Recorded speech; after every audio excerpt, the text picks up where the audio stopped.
السلام عليكم ورحمة الله وبركاته. فضلا وليس أمرا الاشتراك في القناة وتفعيل زر الجرس ليصلكم كل جديد. بعتذر لك رانيا فريد شوقي توجه رسالة مؤثرة لشقيقتها الراحلة ناهد.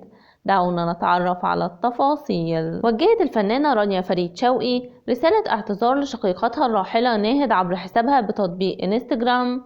وكتبت رانيا: للأسف بنعتاد الأحباب في حياتنا كأنهم خالدين في الدنيا، دايما اعتاد النعم كأنها مستمرة إلى الأبد، وده من عيوب البشر. أختي الحبيبة الغالية ناهد، أنا بعتذرلك لأني اعتدتك في حياتي. يمكن خيالي كان أضعف من إني أتصور فراقك، يمكن خدتنا مشاحنات الدنيا وربنا نور بصيرتنا ورجعنا لحضن بعض والحب اللي اتربينا عليه.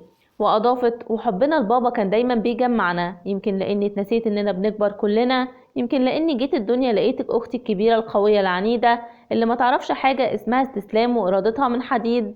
قوتك كانت بتطمني عليكي. وتابعت: أنا مش عارفة أنا بكتب إيه، بس اللي حاساه أكبر بكتير من أي كلام. ما زلت مش مستوعبة، ولما حد بيقول الله يرحمها بتخض. وفي الفترة الأخيرة كنت بشوف فيكي بابا بكل حركاته وطريقة كلامه ونظراته وهزارك.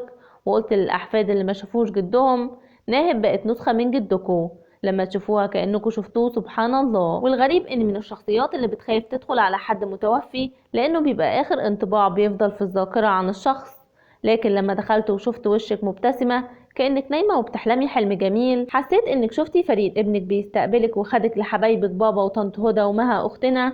ده تفسيري لابتسامتك الهادية الجميلة الواضحة قوي اللي هونت علينا كلنا فراقك، ومش هتفارقني اللي باقي من عمري. واختتمت: بحبك ومسلمة أمرك لله إلى أن نلتقي يا أختي. سلميلي على بابا وقوليله الحياة من غيرك مش حياة، ونفسي يجيلي في الحلم بقاله فترة غايب عني. هتوحشيني قوي يا حتة من أبويا ومن قلبي. إلى هنا ينتهي الخبر. شكرا لحسن استماعكم ودعمكم المتواصل، والسلام عليكم ورحمة الله وبركاته.